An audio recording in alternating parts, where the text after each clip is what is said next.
Amsterdam, and when you went to Sanofi, you suggested na padaanin mo natin ito sa private sector. Tama po ba yan? Your Honor, when they presented their price, I learned that ADB and World Bank were vaccinating their employees.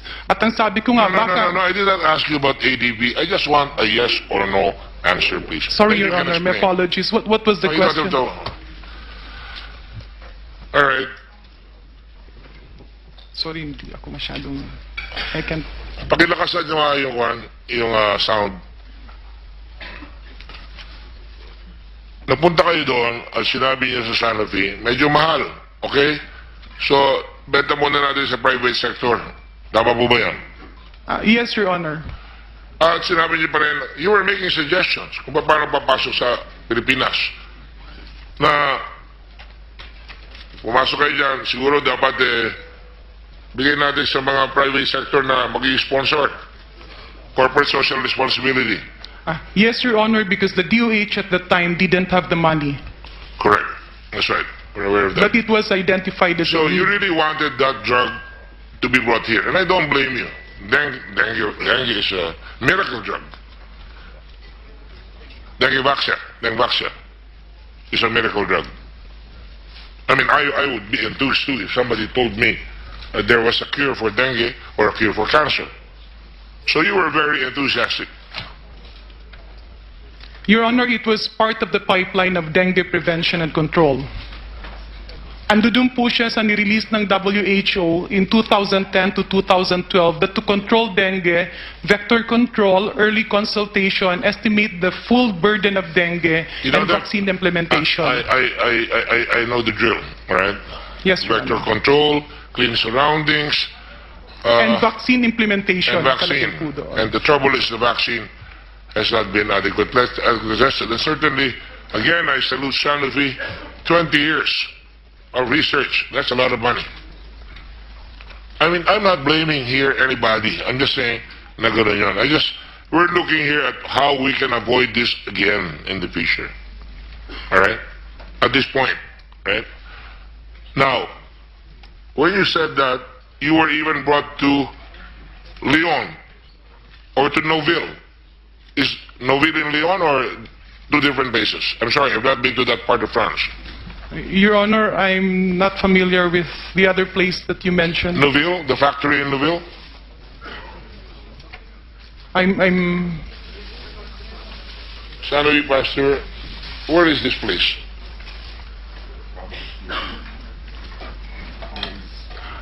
Ang pinuntahan po kasi namin, Your Honor, is medyo probinsya na konti po yung tao.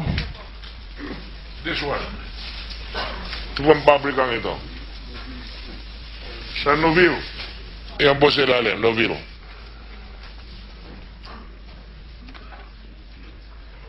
The place we went to, Your Honor, was karamihan po siya lupa lang, and then in the center was No, you were telling us that they showed you this big company and you were even saying na dadalhin yung kumpanya rito.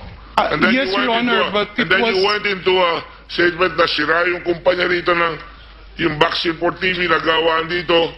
Gusto niyang pagawa sa Sanofi. Hindi po ba tinarabi niyo nakaraan? Yes, Your Honor. Okay, kaya nga alam na alam ko po yung sinabi niyo, kaya nagre-research Yan po po, kami. Your Honor, yan po yung pinakita sa amin. And then the water supply, the extensive land around, but I'm really sorry, Your Honor, but I'm not familiar with The location. All right. But anyway, you were showing the company. It's a big company, right? Big. Sabi mo pa ka, nasa Yes, Your bundok. Honor. Rolling, kabong ganon. Nasa bundok, rolling. Yes, Your Honor, it's a big Ah. company. Natatandaan ko po lahat yung sinabi nyo. Because, ang laki, kanyang ganon eh. So, inimbitan nyo pa na gawin yung makina ng vaccine dito at sabi nyo, madumi ang tubig sa Metro Manila, hindi pwede rito. Dapat sa labas. Mahal naman yan. Do you remember that? Yes, Your Honor. Okay, good. So, having said that, at that time, that was 2015, May.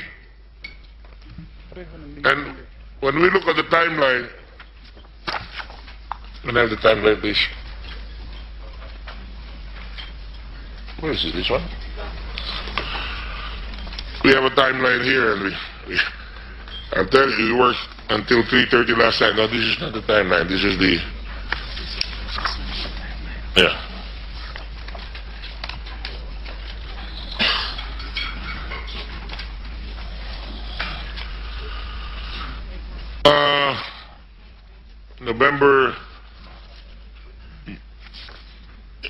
May 14, 2015, you were there. A private launch and widespread private, and you were asked na kung maglo-launch kayo, you wanted the Sanofi and private sector to launch the vaccine. Garin commented that it would be difficult for DOH to buy vaccines when it is not yet being used in the Philippines.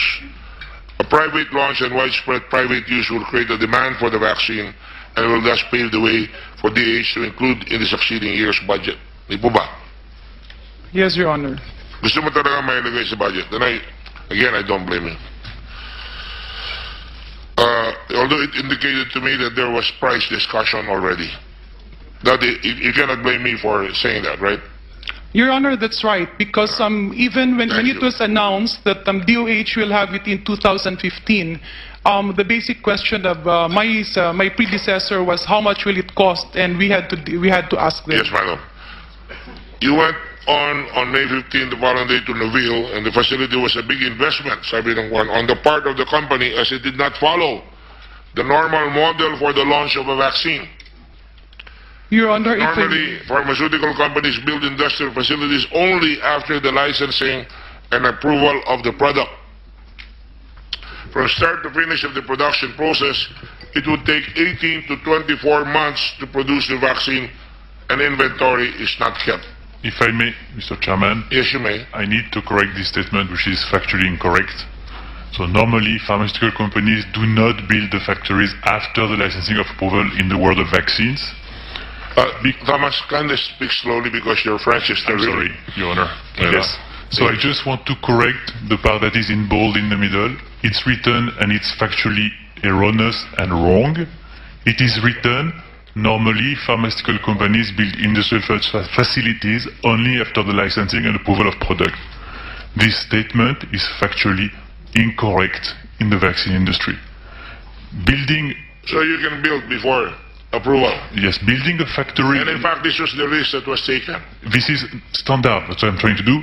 If there's nothing abnormal, I'm trying to explain... No, I'm not saying it's abnormal. Here it's written, normally it's after.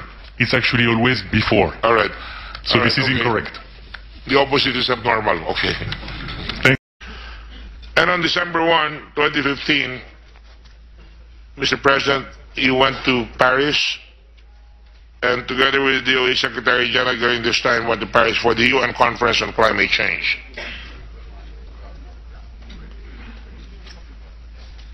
If we do not stop talking there, I will throw you out of this office, of this chamber.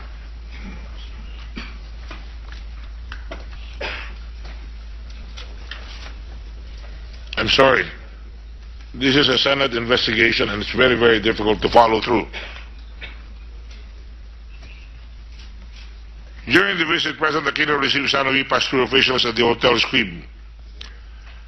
Based on the notes of Philippine ambassador to France, Secretary Garin said that there is now a faster FDA approval process in the Philippines. Normally, it would take 2 to 3 years for licensing approval, but this was reduced to 500 days and now 1 year. Is that correct?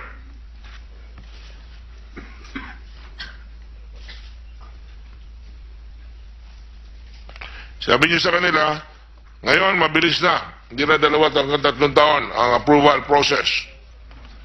At ngayon, naging 500 days na lamang. At ngayon, 1 taon na lamang. Yes, please. Your Honor, can I request a copy of the FDA, the DFA notes? Can you?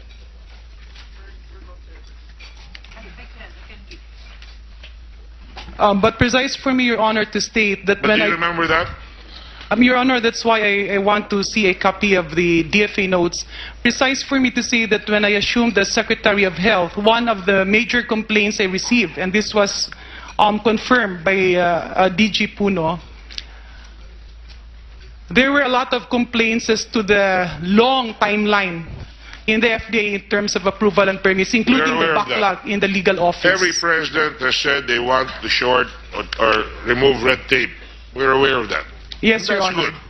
And On the matter of medicine, I don't know kung mabibilisan yan, pero, I mean, if you must make haste, according to Napoleon Bonaparte, you must make haste slowly.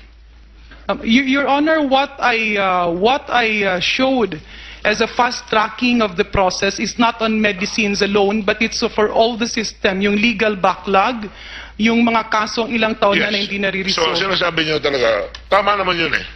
And the Bawasan ang cosmetics oras and ng food, Your pag-application, Honor. di ba? What is the application process now? Actually, sir, we've categorized it. Okay, since we're talking about Dengvaxia, this is an innovator drug. It's an investigational new drug. So this includes a longer processing time, not unlike the new drug applications or yung mga usual na gamot like paracetamol, no, na patagal na hong proven sa market, more than Ito 20 years. tatagal. 1 Ito po, year? tatagal ho ito 2 mga years? 2 years, 3 years, ganun po. Tatagal yan. Opo. So why would you say that, ma'am? Your Honor, can we request Director Lulu Santiago to answer, because she was the FDA director during that time, No, and but if, I'm asking you because this statement is attributed to you. that's why, Your Honor, una po, pahingi po ng minutes ng DFA. Bibigyan kayo ng copy And po. yung sinasabi po ni Ma'am Sherade po, no, na ganun po katagal, iba naman po kasi ang sinasabi ng FDA sa akin nung panahon namin, because the licensing involved not only Philippines, but 11 countries. Okay, while we're waiting for that, I don't want to... And it was, I believe, an innovation not only in the Philippines, but all over the world for a rolling submission. Kasi hindi naman po buo yung pag-submit ng papeles, so ini-evaluate na on a piecemeal process. Your Honor, for the record lang po, pasensya na po talaga, but just for dengue vaccine, before it was approved, although we were not involved, I asked the program directors at yung mga eksperto nga sa DOH, meron na po bang naka-approve nito? And we were told about, I'm not sure if it was Brazil or Mexico. Why do we rely so much on Brazil and Mexico? Because their FDA, unlike the FDA in the Philippines, are WHO accredited regulatory agencies. Hindi po sila paper review like what we do. Ma'am, with all due respect, I would like to go on asking the questions because we all know all about that already. But I will just say this now. On the final result of the vaccine, Mr. Leroy mentioned, among others, that it works better with populations who have already contracted. I asked about that. And of course, there was a statement, Mr. President, it's not mine, it was attributed to you. I just quoted it. I'm not lifting it out of context, and I'm just asking, I'm sure, if I were president, I would be excited kung talaga may darating na vaccine. Ano po? Yun ang sinabi dito, you were excited about the dengue vaccine. I was, Thrilled? let me just try. In what context was this supposed to Hindi ko alam eh, yun ang nakalagay ko doon sa notes.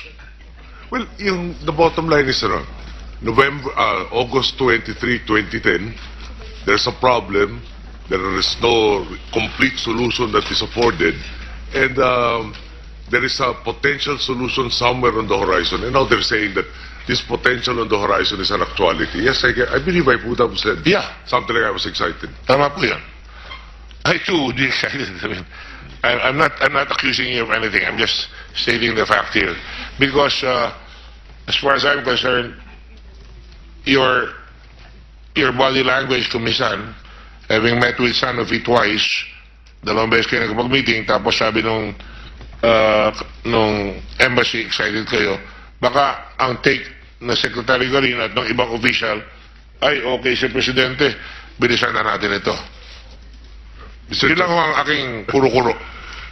Baka lagyan natin ang facts, Mr. Chairman. I did instruct Secretary Garin and others to make sure that if this is really available, if it has gone through all of the processes, that we can actually purchase it, that there are funds available for it to be purchased so that we can protect the people as soon as possible. Yes, sir, I'm sure you did that. Knowing you, I'm sure you did that. You instructed her to make sure that funds available, and if it is really good, we should buy it. And words to that effect on the po.